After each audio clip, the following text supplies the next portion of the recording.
ಮಹಿಳೆಯರಿಗೆ ಶೇಕಡ 33ರಷ್ಟು ರಾಜಕೀಯ ಮೀಸಲಾತಿ ಕಲ್ಪಿಸುವಂತ ಮೋದಿ ಸರ್ಕಾರದ ಮಹತ್ವಾಕಾಂಕ್ಷೆಗೆ ನಿನ್ನೆ ಲೋಕಸಭೆಯಲ್ಲಿ ಸೋಲಾಗಿದೆ.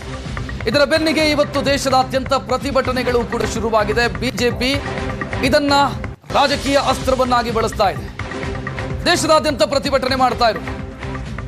ಎರಡು ರಾಜ್ಯದ ವಿಧಾನಸಭಾ ಚುನಾವಣೆಯಲ್ಲಿ ಇದು ಅಸ್ತ್ರವಾಗುವಂತ ಮುನ್ಸೂಚನೆ.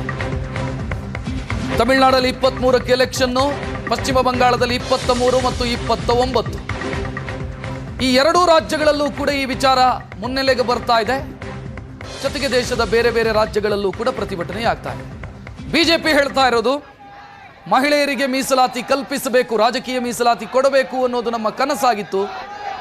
ಅದು ರಾಜಕೀಯದ ಕನ್ನಡಕವನ್ನು ಹೊರತು ಯೋಚನೆ ಮಾಡಬೇಕಾದಂಥ ವಿಧೇಯಕ, ಅದು ಮಸೂದೆಯದು. ಅದನ್ನು ವಿಪಕ್ಷಗಳು ಕೂಡ ಬೆಂಬಲಿಸಬೇಕಿತ್ತು. ಇದರಲ್ಲಿ ರಾಜಕಾರಣ ಇರಲಿಲ್ಲ.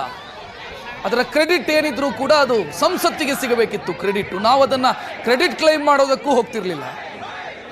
ಇದಕ್ಕೆ ಅಡ್ಡಗಾಲನ್ನು ಹಾಕಿ ಮಹಿಳೆಯರಿಗೆ ಅನ್ಯಾಯ ಮಾಡಿದೆ ವಿಪಕ್ಷಗಳು. ಅದು TMC, DMK, ಕಾಂಗ್ರೆಸ್ಸು ಇವರೆಲ್ಲ ಸೇರಿಕೊಂಡು ಮಹಿಳೆಯರಿಗೆ ಅನ್ಯಾಯ ಮಾಡಿದ್ದಾರೆ ಅಂತ ಬಿಜೆಪಿ ನಾಯಕರು ಆರೋಪಿಸ್ತಾ ಇದ್ದಾರೆ.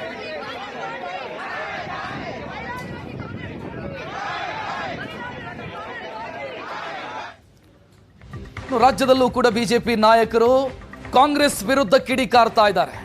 ಈ ಬಿಲ್ ಪಾಸ್ ಆಗದೆ ಇರೋದಕ್ಕೆ ಕಾಂಗ್ರೆಸ್ ಕಾರಣ. ಆತ್ಮಸಾಕ್ಷಿಯಿಂದ ವಿಪಕ್ಷಗಳು ವೋಟ್ ಹಾಕತ್ತೆ ಅಂತ ನಾವು ಭಾವಿಸಿದ್ವಿ, ಆದರೆ ಹಾಕಿಲ್ಲ. ಒಲ್ಲದ ಗಂಡನಿಗೆ ಮೊಸರಲ್ಲಿ ಕಲ್ಲು ಎಂಬಂತೆ ಪಿಳ್ಳೆ ನೆಪ ಹೇಳ್ತಾ ಇದ್ದಾರೆ ಅಂತ CT ರವಿ ಮಾತನಾಡಿದ್ದಾರೆ.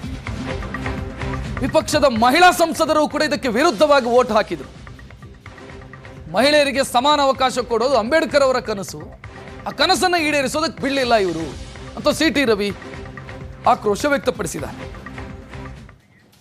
ಮಹಿಳೆಯರಿಗೆ ರಾಜಕೀಯವಾಗಿ ಶಕ್ತಿಯನ್ನು ಕೊಡಬೇಕು ಅನ್ನುವಂಥ ಆಶಯವನ್ನು Congress, DMK, TMC, Aam Aadmi party ಸೇರಿದಂತೆ ವಿಪಕ್ಷಗಳು ಮಹಿಳೆಯರಿಗೆ ಶಕ್ತಿ ತುಂಬುವಂಥ ಒಂದು ಮಸೂದೆಯನ್ನು ಸೋಲಿಸುವ ಮೂಲಕ ಸಂವಿಧಾನ ಶಿಲ್ಪಿ ಡಾಕ್ಟರ್ BR ಅಂಬೇಡ್ಕರ್ ಅವರ ಮಹತ್ವಾಕಾಂಕ್ಷೆ ಏನಿತ್ತು, ಮಹಿಳೆಯರಿಗೆ ಸಮಾನ ಅವಕಾಶವನ್ನು ಕೊಡಬೇಕು ಅನ್ನುವಂಥ ಆ ಮಹತ್ವಾಕಾಂಕ್ಷೆಯನ್ನು ಸೋಲಿಸುವಂಥ ಕೆಲಸ ಮಾಡಿದ್ದಾರೆ.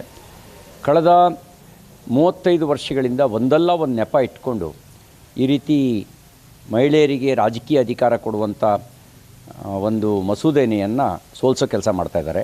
ಹಿಂದೆಯೂ ಕೂಡ UPA ಸರ್ಕಾರ ಇದ್ದಾಗ UPA ಅಂಗಪಕ್ಷಗಳೇ ಇದಕ್ಕೆ ವಿರೋಧ ಮಾಡಿ, ನಾನು ಭಾವಿಸಿದ್ದೆ ಮಹಿಳೆಯರಿಗೆ ರಾಜಕೀಯ ಶಕ್ತಿ ಕೊಡುವಂಥ ಸಂದರ್ಭದಲ್ಲಿ ಆತ್ಮಸಾಕ್ಷಿಗೆ ಅನುಗುಣವಾಗಿ ಮತ ಹಾಕ್ತಾರೆ ಅಂತ.